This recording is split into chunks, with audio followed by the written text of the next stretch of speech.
तमिलनाडु की धरती पर कोयम्बटूर के निकट वेलियानगिरी पर्वतों की गोद में खड़ा आदियोगी सिर्फ एक विशाल प्रतिमा नहीं बल्कि मानव चेतना की एक जीवित स्मृति है। यह कथा है उस प्रथम योगी की जिसने जीवन को जीतने की विधि दी, जिसने मानव को बताया कि मुक्ति कहीं बाहर नहीं बल्कि अंदर है।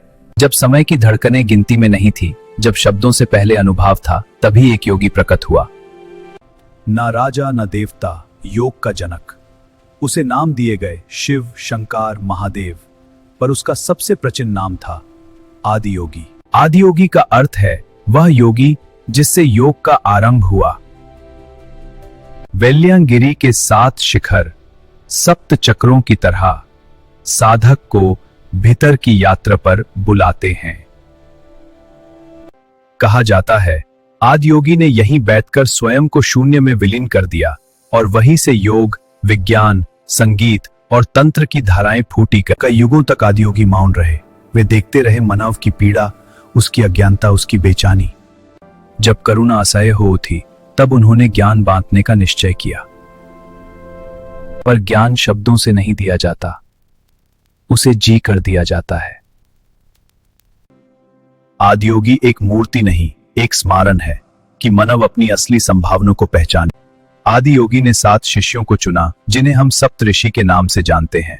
उन्हें दिया गया जीवन विज्ञान, शरीर, श्वास, मन और चेतना का पूर्ण ज्ञान। यहीं से जन्म हुआ हठ योग, ज्ञान योग, भक्ति योग और कर्मा योग का।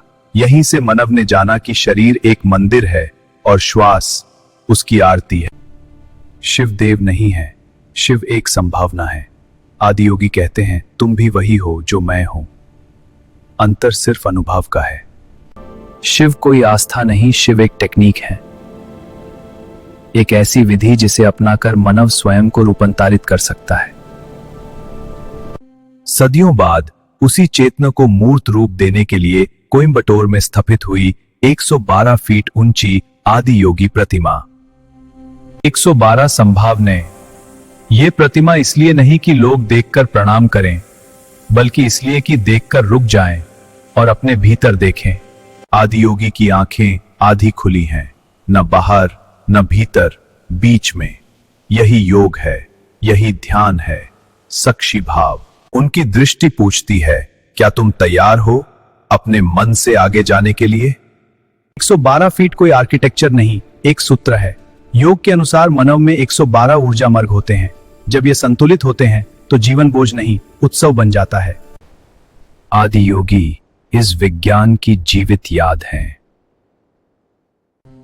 आदि योगी के सानिध्य में बसा ईशा योगा केंद्र, जहां धर्म नहीं अनुभव सिखाया जाता है।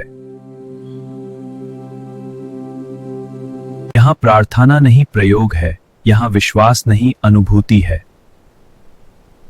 महाशिवरात्रि जब रात सोने के लिए नहीं जागने के लिए होती है। लाखों लोग, एक ही श्वास, एक ही धड़कन आदि योगी के चरणों में। कहते हैं इस रात शिव स्वयं उतरते हैं उनके लिए जो अपने भीतर उतरने को तैयार होते हैं। आदि योगी कहते हैं तुम्हारी समस्या दुनिया नहीं, तुम्हारा मन है। योगा कोई पलायन नहीं, पूर्ण भागीदारी है। योगा आपको दुनिया से दूर नहीं, सक्षम बनाता है। शरीर तुम्हारा औजार है, उसका सम्मान करो। श्वास तुम्हारी कुंजी है, उसे साधो। मन तुम्हारा सेवक है, मालिक मत बनाओ। चेतना तुम्हारी पहचान है, उसे जानो। आदि योगी सिर्फ मूर्ति नहीं, क्योंकि ये बोलती नहीं पर जगाती है। ये आदेश नहीं देती, निमंत्रण देती है। ये चमत्कार नहीं, विधि है। आदि योगी की कथा सुनने के लिए नहीं, जीने के लिए है।